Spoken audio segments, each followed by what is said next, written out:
سبيل الدموع سبيل مريح تنهدى يا صاحي كي تستريح نور على مر الزمان تألقا وأضاء للدنيا طريقا مشرقا Amma ba'd, we continue, brothers, and we're up to the sin of an-namima. An-namima, which is gossip. We spoke last week about al-ghiba, about backbiting. An-namima is different to al-ghiba. An-namima is like gossiping. By definition or example of it is to take news from one group of people and to go and give it to another group of people with the intention of causing fitna. I heard one person say, mathalan, they don't like this person because they're stingy. So I go to that person that they spoke about and I say, that person said that you were stingy. What's the benefit in me telling that person? What's my goal in telling that person? What do I intend? What's my intended outcome for that situation? For there to be problems between that group of people. This unfortunately is common. Some people intentionally commit this sin and do this bad, where they intentionally want to cause fitna, corruption and calamities and trials between people, and so they spread the news. Or it could be between organizations. One organization said something in a gathering, and then a person in that gathering goes and tells the other person. What's the intention? So that they can fight. Or some people do it with an indirect intention. An indirect intention, they lie to themselves. They told themselves, I'm not doing it for a bad reason. I'm doing it because I want that person to know the truth about what people are saying about him. In your mind, what do you think is going to be the outcome? You think there's going to be an ultimate benefit, or it's going to make the situation worse? In their mind, most of the time, it's going to make the situation worse. Then that means you don't go and tell that person.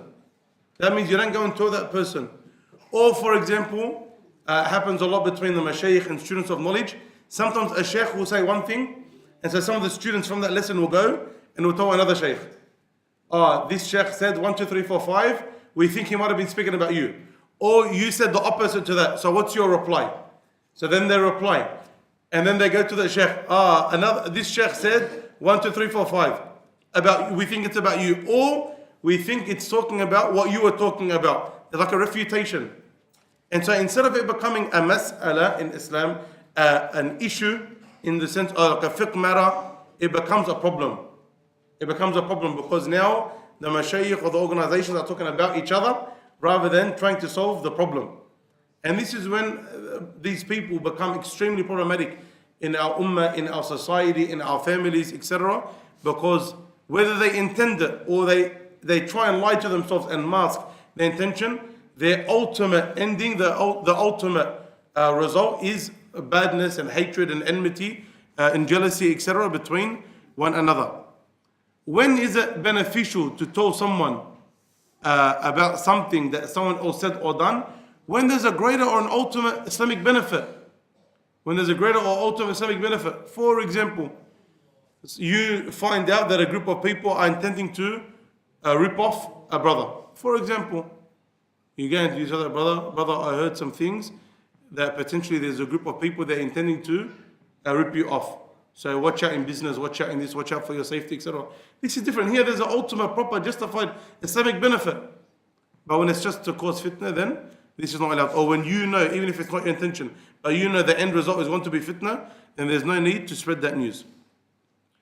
The Shaykh, Hafidhullah, says, some people go out repeating the words of others to cause trouble between people. This is one of the greatest causes of broken relations and stirring up feelings of hatred amongst people. Allah Azza wa Jal condemned the one who does this, where He says, وَلَا تُطِعْ كُلَّ حَلَّافٍ مَهِينٍ هَمَّازٍ مَشَّاءٍ بِنَمِيمٍ.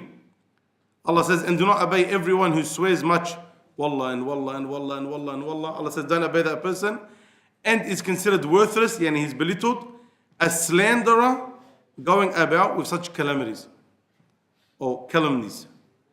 He's going around to cause fitna. That's his job. Here, wallah, I don't mean that, I just want good for you. And he tells him the good news. But really it's a problem, and he knows it's going to lead to a problem. That's their job.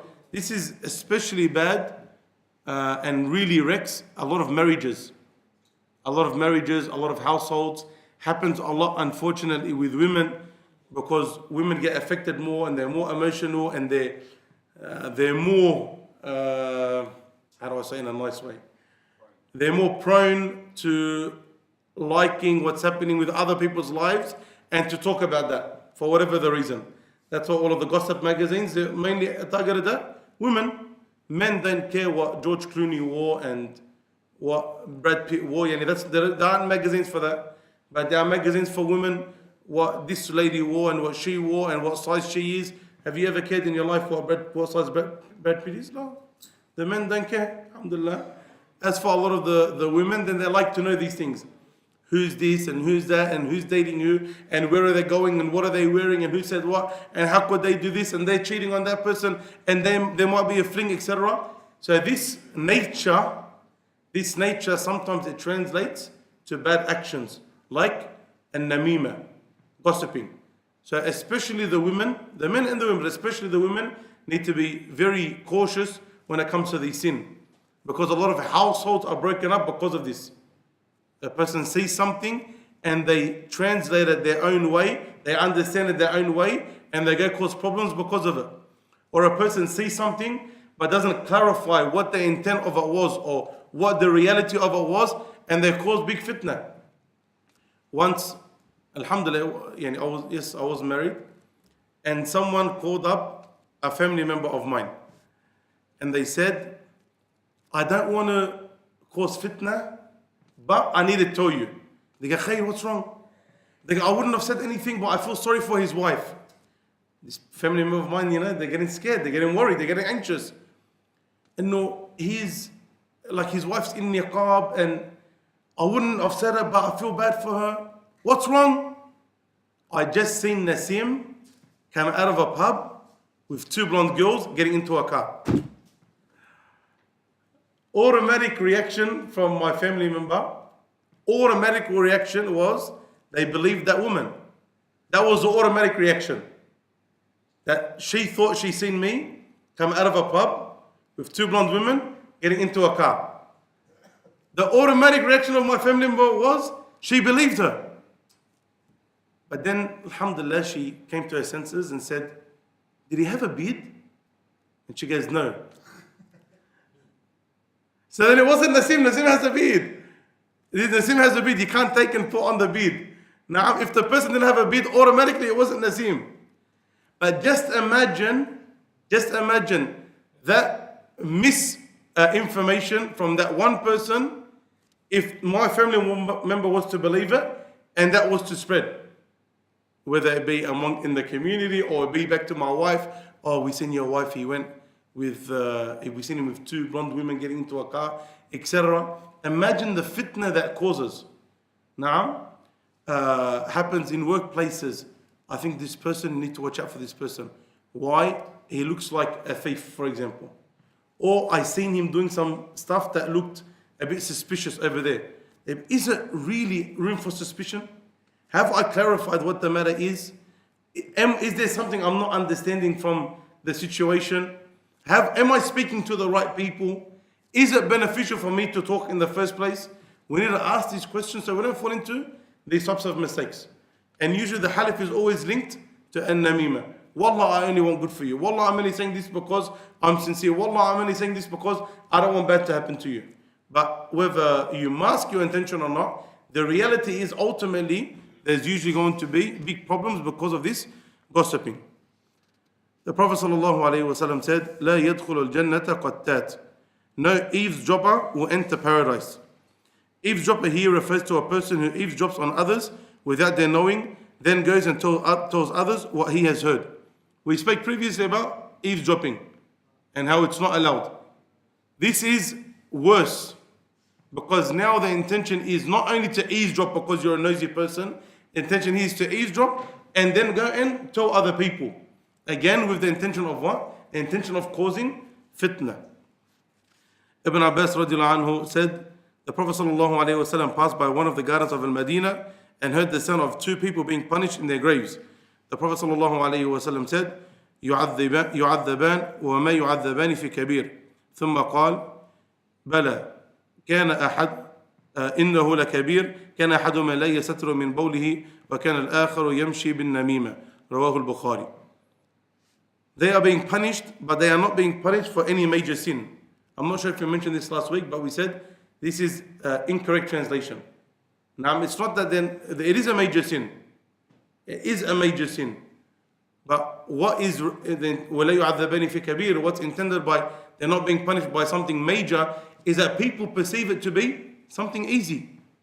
People perceive it to be something easy. For a person not to go and clean himself properly after the bathroom, you see many people, they go in, they urinate, for example, and they walk out without cleaning themselves. Or they go, for example, and they stand up without necessity, and they sometimes trickle on themselves, or they splash back on themselves, etc., and it makes their clothes najis. Now, when this person goes to pray, no matter how good his wudu is, the fact that he's got najasa on him means his salah is incorrect. His salah is incorrect. So he thought nothing of it. He would just go to the bathroom, not clean himself properly. Who cares? But look what it led to. It led to your salah, which is the most important act of worship after La ilaha illallah, Muhammad Rasulullah, not to be accepted. So the person perceived it to be small. Or the second, the person who used to gossip. He used to take the news of the people and go and tell it to others with the intention of causing fitna. So people perceive it to be something simple. People perceive it to be something easy, but it is with Allah Azza wa Jalla something great. So unless there's a very good reason for you to tell someone something that you heard or seen about someone else, then you shouldn't. And the general rule is that you don't. What happens, you keep secret. What you've seen from a shortcoming of a person, you keep to yourself. Maybe you heard someone speak about someone else badly, leave them. Don't make the situation worse. If you're going to approach anyone, you approach the person that you suspect of doing wrong. If you see them acting suspicious, you approach them first. This is the general rule. You hear someone talking about someone else, you approach that person. Okay, do you know the situation? Do you know what happened? Have you asked that person? Have you clarified from that person? Even if that person's bad, even if they're straight in that person, it's still considered backbiting. Why? If you don't like that person, you're giving them your hasanat, etc. So usually the first means of action is you approach the person that you perceive bad from, rather than go and tell someone else and make that situation worse. One of the worst forms of this sin is to cause trouble between a husband and wife, or vice versa, or to tell one's boss what other employees are saying in order to create trouble. All of this is haram. All of this is haram. One of the main jobs of the shayateen is to cause separation between husband and wife because of the corruption that it leads to in society with the husband, the wife, and the children, and then the flow and effects after that. Why would you take the same role as the shaitan does in his life by causing corruption between husband and wife? Or with the employees, don't be that snitch. Now, don't be the snitch in the workplace. If the workers are talking bad about the boss, they shouldn't be. They shouldn't be, not because he's the boss, but because it's a sin to be talking and backbiting about people. But advise them directly. Brothers, you guys are committing a sin. Don't go and commit this sin and give him your hasanat and take his sins and be and fill up your book of bad deeds with useless talk. It's something that doesn't benefit. If you're going to talk beneficial words, or remain silent, as the Prophet ﷺ said. But don't be the person that sits there and listens and listens and listens and then goes and tells the boss. This is problematic. One way that makes a lot of this easier today, and easier meaning worse, phones, etc. Okay, a lot of people, it's not allowed for you to invade someone else's privacy. We spoke about people eavesdropping, and we spoke about also on the phone this happens. Same thing, it might be, for example, in like a WhatsApp chat or a group chat or a particular page. They're talking about someone or something, and there's no benefit whatsoever for you to go and take those words or screenshot it and pass it on to others. There's no benefit whatsoever. Don't do so. Do not do so. Because you could fall under the people that are committing gossip and namima. If there's an ultimate benefit, a good Islamic justification, no problem. That's no problem. But this is rare to find these types of situations where it's actually beneficial. Usually it's just a means of making the problem worse. advise the people in that group or on that chat to fear Allah Azza wa Jal, to turn back to Allah Azza wa Jal and seek forgiveness, and to, if they can, seek forgiveness from that person, but not to go and take that news and spread it to others, which will make the problem worse. The next sin is looking into people's houses without their permission. Again, this is a big issue. And not only this applicable to people's houses, but also people's privacy. As we'll see, the main intention behind not looking into people's houses is so that you don't see anything you're not meant to see. What happens a lot of the time on photos, in messages and photos, etc. People send things to each other that are only suitable for private use. Maybe the wife sends a picture of herself to the husband, or there's certain messages exchanged between people. It's a private message about finances or about work or something embarrassing like a certain question. And some people, they sit there and they read. These people have little fear of Allah Azza wa Jal, unfortunately. Because this is someone else's privacy. And you're not allowed to be involved in it. You're not allowed to be involved in it. Just like it'd be a private conversation or something secret in the house, that should remain there and not come out, nor should you invade that person's privacy. The same thing when it comes to the phone. This is considered a person's privacy. I might have photos I don't want you to see. You may have something on your phone you don't want me to see. So if you show me something, I should look only at that. If not, some people, what they do is they'll look at that photo and then they'll start going left or right. Problematic. Okay, you're not allowed to do this because you don't know what that person has from their wife or from their husband or their sisters or private messages that they might have received, etc. That they don't want anyone to see or they don't want anyone to be exposed from. Then it's something embarrassing. Person needs to fear Allah Azza wa Jal. Sometimes even people have previews of their messages. And I don't recommend you have previews of your messages. But sometimes your phone will be there and you get a message and it shows the preview of it. And sometimes the beginning of the message could be embarrassing for that person. Or could be something that they don't want anyone to see. And then people look at it. Now, 1, 2, Allahu Akbar, that person has that problem. Wow, that person does that. Allahu Akbar, that person, I can never look at them the same again. Now, but that's private between him and that person, or her and that person. For you to get out and to look at that or to expose that, it becomes extremely problematic. So looking into people's houses without the permission, Allah Azza wa Jalla says, يا أيها الذين آمنوا لا تدخلوا بيوتا غير بيوتكم حتى تستأنسوا وتسلموا على أهلها ذلكم خير لكم لعلكم تذكرون. O you who believe, enter not houses other than your own until you have asked permission and greeted those in them. When I go to a person's house, I don't just walk into the house. I don't enter the window. I don't get into their backyard. I have to first seek permission to enter. Assalamu alaikum, can I enter? مثلا, or Assalamu alaikum, I wait for them to come and open the door for me. And then we enter. This is in some cultures I've seen the teenage boys would just go straight into a person's house.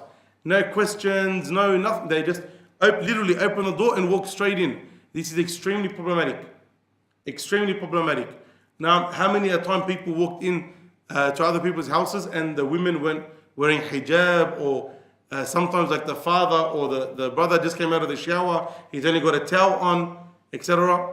This is not how they want the house to be seen. Or it could be even things like the house is dirty. The house was dirty and they don't want someone to come in because it's embarrassing for the wife or embarrassing for the mother. So they don't want anyone to come in at that time. It's your right to say no. It's your right to say no. And this happened, it's mentioned in the Quran. And if they refuse, then turn away. If a person doesn't want you to enter into their house at that particular time, that's their right. This is their sanctity. This is their sanctuary. They don't need to allow anyone that wants to come in, no matter who you are to that person. And usually if a person doesn't want you to enter, then there's a reason. So we're not allowed as Muslims to enter anyone's house without their permission, which includes looking into their houses via their windows, via their doors, however it may be, if you're on a higher building, to look down, etc. All of these are problematic. And that's why when you read in the books of fiqh, the conditions of a mu'adhin, they say the mu'adhin needs to be trustworthy. Not only trustworthy, not only knowledgeable regarding the times of salah, but also trustworthy regarding the awrat of the people. the intimate matters of the people. Because in the olden days, how would they give the adhan? They would go on the minaret, they would climb the minaret. The minaret is high, so that the voice can be loud and reach as much people as possible. When you're higher, you can see into people's houses, and many a time, a lot of houses, in the olden days and a lot of time today as well, there are certain areas of the house that do not have roofs. There are certain areas of the house that don't have roofs. It could be like a really high fence, but there's no, in the courtyard, but there's no roof. Or certain rooms they would have where there's no roof. Or sometimes a pool or whatever it may be. So you have women that may be dressed without their hijab, or they're not covering their aura completely, or men that just went outside, for example, to swim, and he's not covering his aura properly. Naam. But when you get up there, it doesn't give you the green light just because you're up there for you to look, just because they're outside, or you're in a position where you can. You need to control yourself for you not to do it. And that's why they say in the books of fiqh, it needs to be trustworthy. Nowadays, when you're driving at night time, the lights are on in their houses, a lot of people have their blinds open, etc., especially now we're coming into summer. When you're driving, you need to be very careful of this. Because sometimes you can see everything that happens in the house. You need to be careful. Sometimes some people, they forget to close their curtains. Now, so sometimes a woman might be in a very embarrassing situation, or a man might be inappropriately or not dressed at all. And sometimes you can see that accidentally. He didn't mean to, but he forgot to close the blinds. You're not allowed to look in. Sometimes your house is positioned in a certain way where you can see right into the person across from his house or next door. All of this, a person needs to be very, very, very fearful of Allah Azza wa Jalla with. Because one, you're committing a sin. Two, you're committing a sin that has to do with another person, which is worse. Three, a lot of the time this happens with neighbors, and we're ordered to respect the neighbors a lot more. Four, no one would want this happening to him. And the Prophet ﷺ said, كَمَا تَدِينُ تُدَانُ. As you treat others, you will be treated. None of us would want people to look at the embarrassing things from ourselves or our family members, or the sensitive things from ourselves or the family members. So we should be careful when it comes to that of other people's. The Prophet ﷺ explained that the reason why permission was to be sought was for fear of that person seeking to enter might see something private in the house. إِنَّمَا جُعِلَ الْإِسْتِئْذَانُ مِنْ أَجْلِ الْبَصَرِ. The Prophet ﷺ said, the rule of seeking permission has been established for the sake of not seeing. You're not seeing something which is inappropriate or something that you shouldn't have seen. Nowadays, when houses and buildings are too close to one another, or even attached, and doors and windows face one another, the possibilities of neighbors seeing one another has increased greatly. Many people do not lower their gaze, and some of those who live on higher floors may deliberately look down from their roofs and windows into neighboring homes that are lower than their own. This is an act of betrayal and an invasion of their neighbor's privacy, as well as being the way that leads to haram deeds. A great deal of misery and trouble has resulted from this, and the fact that the Sharia counts the eye as one of the one who spies as worthless is sufficient proof of the seriousness of the matter. So a person should be careful. Again, as we said, a lot of the time, not only is this becoming houses and neighbors, etc., but also with phones. I don't recommend brothers to have photos of their wives without hijab, etc., on their phones. Especially some brothers have it on their screensaver. Now, sometimes they have like their picture of their wife without hijab or whatever it is as their screensaver. One of the stupidest things that you could do in your life. Now, but even if it's in your phone without that, it's not something that you really want to encourage.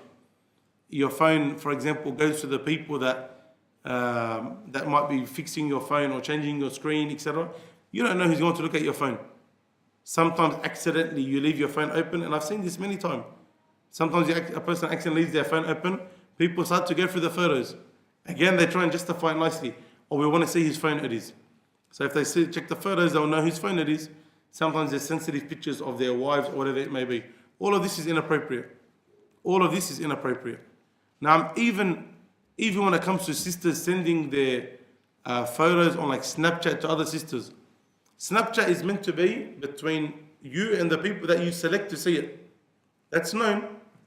But a lot of the time, unfortunately, a lot of sisters, they don't fear Allah Azza wa Jal.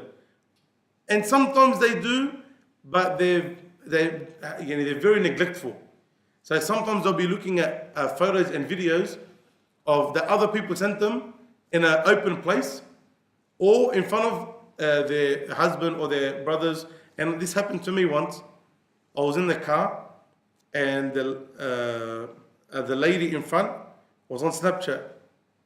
And it did, alhamdulillah, I didn't say anything.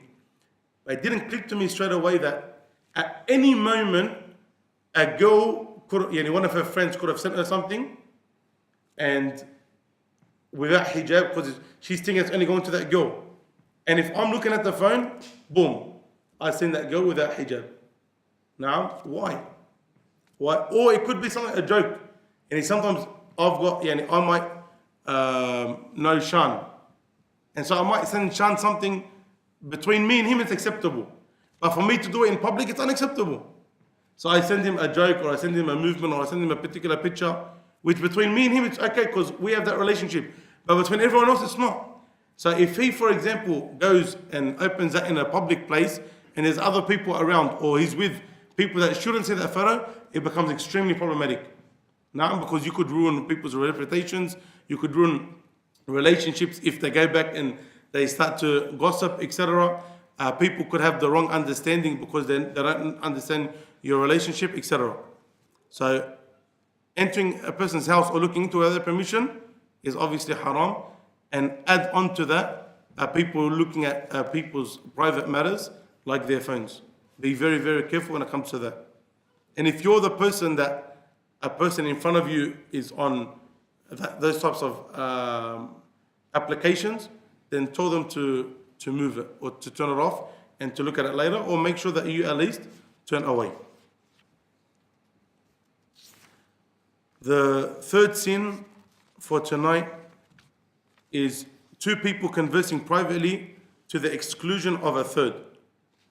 This is one of the problems that exist in social gatherings, and it is one of the ways in which shaitan divides the Muslims and makes some of them hate others.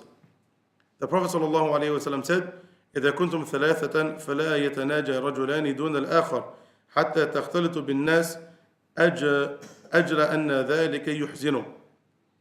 The Prophet ﷺ said, if you are three, then two should not converse privately to the exclusion of a third, and two you are joined by the other, because this will make him sad. Look at how Islam pays attention to social cohesion, to friendships, to relationships, to etiquette, to perfecting our dealings with one another. It's always repeated. If we were to implement Islam properly, we would be the best of mankind, not just in our beliefs, but also in our actions, in our manners, in our etiquette, in our dealings, in absolutely every field. In absolutely every field. If you were to uphold Islam the way it came, for it to be taught, even when you're talking, if you're in a group, Islam came with a ruling that if there's a group of you, then some of you talk and leave one person by himself. If three of us are sitting and I talk between one privately and one sitting there, automatically what's going to happen in his mind? He's going to think, oh, these guys are talking about me. They're talking about me. All the shaitan comes and gives him waswas. What's so important that I can't be part of? Why are they talking? Why are they excluding me? Who are they to exclude me? Why are they treating me less than them? Do they think that they're better than me, etc.? We can easily say he shouldn't think that about his brothers.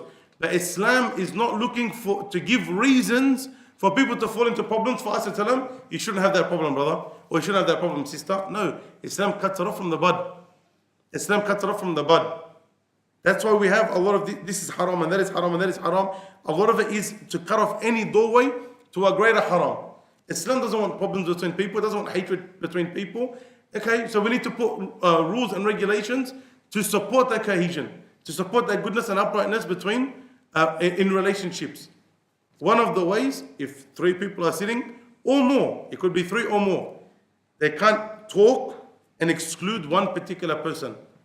That also includes speaking in a way that the third person or the individual won't understand. So let's say five of us are sitting, four are Arab and one is not a non-Arab. If we speak Arabic, even though we're speaking out loud, but isn't he excluded? He still falls under the same ruling because he doesn't understand, he can't be included. Now it's exactly the same as if we're secretly talking amongst one another. Or the same thing sometimes when it comes to messages. If he knows there's a gathering and everyone's talking, and let's say everyone starts laughing because they're all talking to each other on a group online for some reason, and I've seen that in a gathering myself, they're all in a gathering and they're all talking online in the comment section. And this is human beings, unfortunately, nowadays.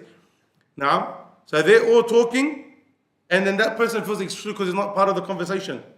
Again, that brings about this feeling of, even if they're not talking about me, but it makes me upset, it makes me embarrassed, it makes the shaitan play. Why are they being like this, etc.? Why are they doing this? And this is a very important point. This is a very important point. Islam didn't come and force the person to say, think good about your brothers. The Prophet spoke human nature. He spoke human nature. أجر أن ذلك يحزنه, because that is going to make him upset. So human nature is extremely important when it comes to our dealings with other people and our da'wah.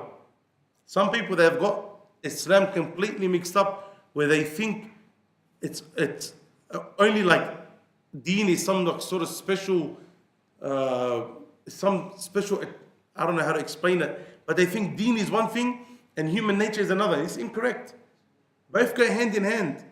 Both go hand in hand. Allah revealed Islam and He made our fitrah in accordance with it.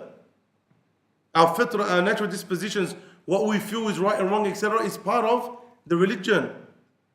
Allah didn't tell us, go and have all the relations you want with women, but don't commit zina. Allah knows that men and women are attracted to one another, and if they're not bound by rules, then they're going to fall into zina. So everything before that became legislated. When it comes to, for example, punishments, penal codes, stealing and drinking alcohol, etc., Allah Azza wa Jalla knows that it's part of our fitrah that it can become very easy for us to fall into these sins. So as preventative factors, there's the Sharia, there's legislation, there's penal code. Even if you're not scared of the hereafter or the punishment in the grave, then minimally you'll be scared of the punishment in this dunya. Allah didn't leave things for us to live an impossible life as a religion. No, go hand in hand. How do I stop these problems before they even occur? How do I stop enmity between human beings? Because it's natural that we're going to have problems with one another. How do we reduce the probability of that? By simple things like this. Simple things like this. Love for your brother, love for yourself. If you don't have anything good to say, then don't say it. Gift each other, you love each other. Treat others like you want to be treated. As you treat others, you will be treated. Goodness should be rewarded with goodness. If your brother does good for you, then reward him for that good that he done to you. If you can't give him what you think is suitable, then to make dua for him, etc., etc., etc. And this is another way. This is another way. If you're sitting in gatherings, then ensure that not a group of you talk without a third one being left out, because that affects him. And Islam doesn't want Muslims to have ill feelings towards one another, and so it cuts it off from the bud, from the root, to ensure that we live in a society as best as possible. We live in a society as best and upright as possible. For looking into people's, two people to talk without the third, whether that's more, but as long as one person is left out, not allowed for people to look into others' house without permission and to gossip. هذا والله أعلم صلى الله محمد وعلى آل محمد وصحبه أجمعين.